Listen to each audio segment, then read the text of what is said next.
אני רוצה לדבר על החלקה, כי זה הנושא שמעסיק היום את רוב הבנות בארץ. הן מחפשות החלקה. אבל מה בעצם אתם יודעות על החלקה? אתם יודעות בעצם מה לחפש? מה הקריטריונים שלכם כדי להחליט, אני עושה אצל הספר הזה, או אני עושה אצל הספר הזה? לא הבנתי. לפי מה החלטתם? אני אגיד לכם לפי מה תחליטו, כי זה מה שצריך להנחות אתכם, וזה הדבר היחיד שצריך להנחות אתכם. לפני הכל, החומר שהספר עובד איתו צריך להיות מאושר על ידי משרד הבריאות.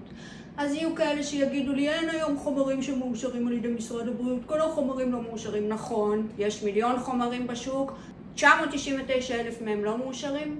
יש כמה שעדיין כן מאושרים, ואיתם כדאי לעבוד.